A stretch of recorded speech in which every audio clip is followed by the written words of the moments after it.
Chegou no balcão do ninho. Capítulo 15 do Luteraut é a continuação de algo que a gente já leu, né? Fala, Lucas. Continuei escrevendo aquela história que enviei aqui uns meses atrás sobre os jornalistas numa guerra civil brasileira e etc. Tá, eu lembro desse corre e eu lembro que eu gostei. Parecia aquele filme Guerra Civil, né? Do Selton Mello. Nessa história eu tomei a decisão de ter capítulos aqui e ali que se referem exclusivamente a situações vividas por civis da guerra e contadas ao estilo entrevista. O capítulo 15 que coloquei abaixo é o exemplo de uma cena desse tipo, mas admito que não estou muito certo do quão válido seria para a obra como um todo, pois são segmentos que fecham em si. Me ajuda com isso aí. Pô, pode crer. Então o que a gente vai avaliar principalmente nesse texto aqui é ver se ele é bom o suficiente, sozinho, para valer a pena estar no livro. Porque eu gosto desses trechos que intercalam, sabe? Mas às vezes eu acho que passa do ponto e fica chato. Tem um livro, me perdoa, Eduardo Spor. Eduardo Spor, sou muito seu fã. Tenho quase todos os seus livros autografados. Deve ter algum aqui que não tá autografado. Se bobear, estão todos autografados, tá? Sou amigo lá do Thiago Cabelo, brotherzaço, faixa mesmo. Então, por favor, não leva o que eu vou falar pro lado ruim. Mas eu não consegui ler a trilogia angélica do Eduardo Spor porque eu não sou um cara muito fã de guerra. Não me interesso muito pelo tema de guerra. E o Anjos da Morte, ele é lotado de trecho que vai nessa vibe, sabe? De contar o background do personagem e não a história que eu tava interessado. Ah, Lucas, não é a história que era pra ser contada? Não, assim, ó, a história da guerra, fica bem claro pra mim que ela é a história que o Eduardo tá contando, além também da história que se passa no tempo presente. Mas eu queria ler a história do tempo presente. Eu não tava nem aí pro passado. Eu não tava nem aí pra ficar sabendo o que rolou na guerra. Então isso acabou com a minha experiência. Por quê? Porque eu sou uma pessoa que não tem interesse por coisa de guerra. Não gosto, acho chato. Entendeu? Ou seja, gosto pessoal meu. Coitado do Eduardo Spor, né? Pode ser que aqui seja a mesma questão. Mas esse texto aqui do Luteraut também é sobre guerra. Mas o capítulo que a gente leu anteriormente, ele não era sobre guerra. Ele era sobre relações humanas. Ah, Lucas, mas o do Eduardo Spor não era sobre guerra? Não era sobre relações humanas? Era muito mais sobre guerra mesmo. O Eduardo gosta muito de guerra. Mas uma guerra de espadinha eu gosto, por exemplo, o Santo Guerreiro. Esses eu não tenho autografado Santo Guerreiro ainda. Nenhum e nem o dois. Sinto muito, Eduardo. Vou conseguir. Eles, eu li o começo do Santo Guerreiro 1 e amei. Achei sensacional. Então a espadinha é legal. Eu não gosto da pistola, entendeu? Eu não gosto da grocada de 30. Não me interessa. Bora ler então o texto de fato, né? Daniela, 5/9/2035. Após plebiscito, a União de Pampas do Sul é instaurada. Rio Grande do Sul, Santa Catarina e Paraná aderem, com disputas territoriais ao sul de São Paulo, causando diversos conflitos. Daniela ajeitou o microfone e máscara cirúrgica cobrindo o rosto. Estava diante de um desmoronado prédio de repartição pública, cuja função Virgínio atribuiu ao Quisling, filho do capeta que governou em 2037. Fiquei confuso com uma coisa, porque a data do documento, na teoria, é 35. Ah, Lucas, mas isso aqui aconteceu em 35. Isso aqui já é 37. Beleza, mas como eu achei que eu ia ler uma carta, fiquei confuso, tá? Mas acho que foi só duas coisas diferentes. Não à toa caía aos pedaços. A escolha de plano de fundo viera do próprio Virgínio. Tudo bem, pode começar, disse Daniela. Por onde? Onde o senhor preferir. Uma coisa importante, a gente está lendo um capítulo 15, então não dá para cobrar do autor aqui que ele introduza para a gente personagens. A gente vai ter que analisar a construção da história e analisar se isso aqui faz sentido estar na história. Mais do que a gente esperar que ele explique pra gente quem é quem. Então vocês não vão entender bulhufas do que tá acontecendo aqui. Mas dá pra ver se tá bem escrito, dá pra ver se o ritmo tá legal, entendeu? Essas coisas dá pra ver. Ele encheu os pulmões, um processo espinhoso para quem fazia a perceptível a quem assistia. Um processo espinhoso para quem fazia e perceptível a quem assistia. O semblante caiu. O trânsito foi infernal no dia 12. Alongava toda a vida. SUVs, sedãs, ônibus, caminhões cargueiros repletos. Porque são caminhões cargueiros repletos de gente. Muitos não podiam pagar mais por gasolina. Então imagine a quantidade bizonha de merda de cavalo que empesteava o ambiente, puxando essas carroças abarrotadas. Deus nos acuda. O alerta veio primeiro por TV e rádio, mas com os cortes de energia a maioria soube só no cair dos panfletos que choveu madrugada dentro, ao estilo Segunda Guerra Mundial. Só para fazer um disclaimer, caso alguém não tenha percebido, mas a bosta é o que está puxando as SUVs, sedãs e ônibus. Não é que tem bosta na pista, pelo menos é o que eu entendi. Eu tô achando esse parágrafo aqui meio grandinho, mas eu acho que é um diálogo, né? Internet? Nem pensar. A maioria dos provedores faliu em 3 meses e quem se voltava à internet por satélite dava de encontro com o mundo digital vazio. O governo exigiu o bloqueio das redes sociais. Restou o WhatsApp e olhe lá.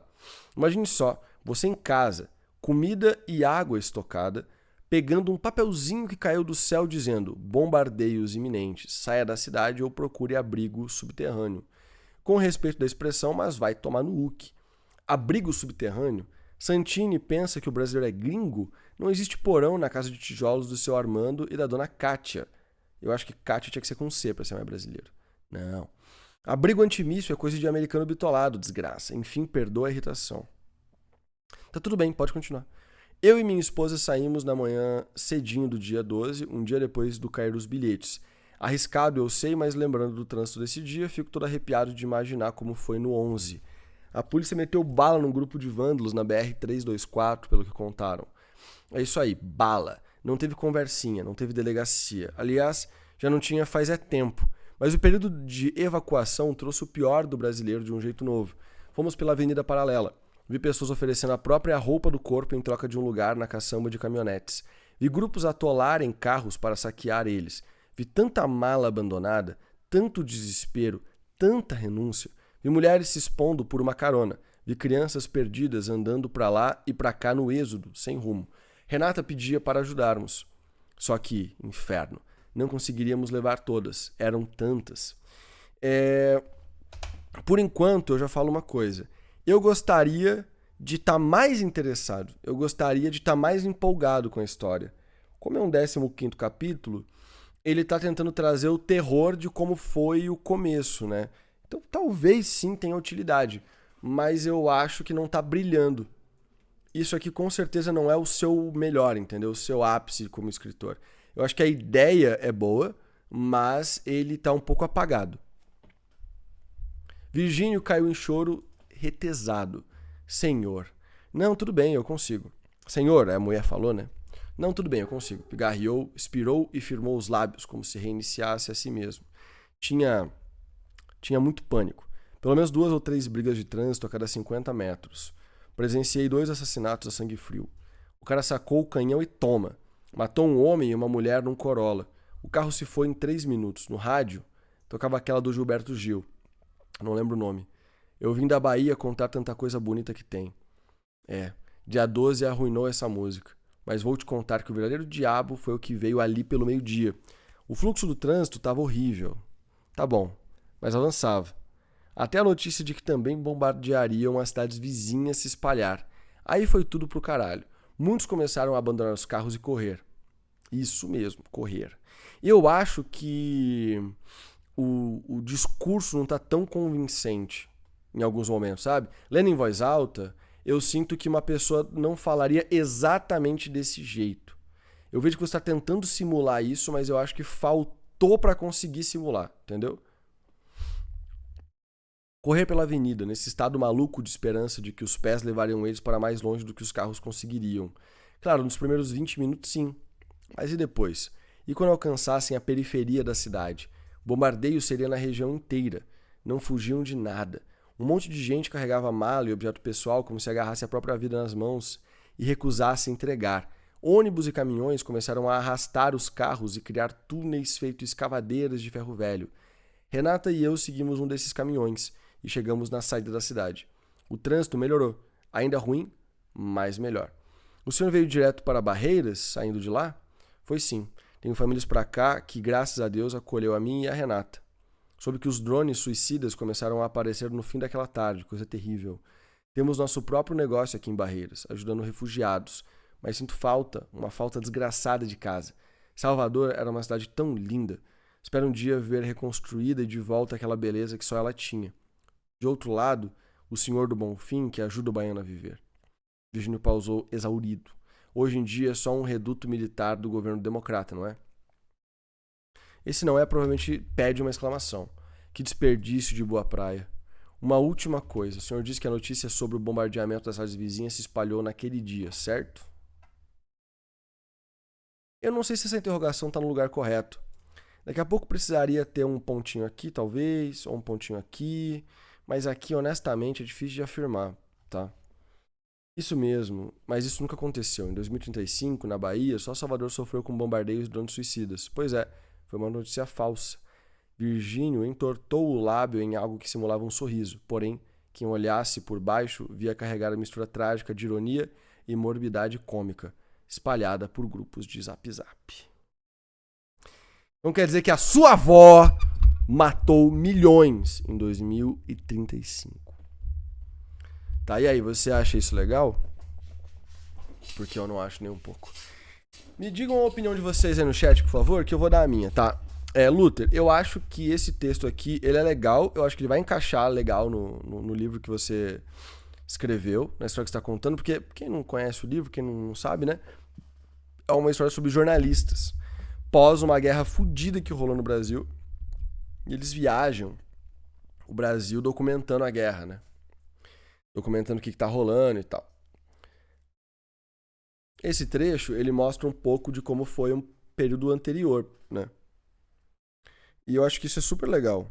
A forma como está sendo proposta funciona bem pra mim, mas eu acho que precisa de uma execução melhor pra brilhar, pra chamar atenção, pra se destacar. Sabe? Deixa eu ver o que vocês estão dizendo aí pra mim.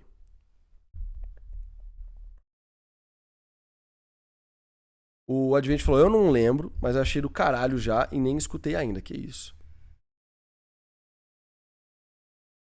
Ah, ele tá falando sobre outra coisa. O Luther ele explicou que as datas elas são de manchetes antigas. Então não é sobre a data da entrevista, tá? Salve Jujuba, boa noite. Faltou do protagonista. Então, né? Deixa eu ver aqui no Instagram se alguém comentou alguma coisa. É bacana a história, mas achei carregada demais até engatar a leitura. Demorou um pouco a dar uma vontade de continuar. Pô, isso é um bom ponto. É um bom ponto, HQ Verse. Qual o gênero do livro? Cara, é um drama, né? Dá pra dizer que é uma distopia, um drama. Ele gira em torno disso. Ele gira em torno disso. Eu curti, mas curti a proposta. Ainda falta trabalhar mais em cima pra ficar realmente legal. Mas conhecendo. Eu critico muito também isso aí pro Luther, porque eu sei a qualidade que o Luther tem. O Luther é um dos escritores que eu mais conheço a qualidade de escrita que ele tem. É um autor da Flive, publicado com um livro sensacional. E a gente leu a primeira parte, também era muito boa. Então eu sei até onde ele consegue chegar. Eu acho que aqui não foi o ápice, sabe? Não foi o melhor que ele conseguiria chegar.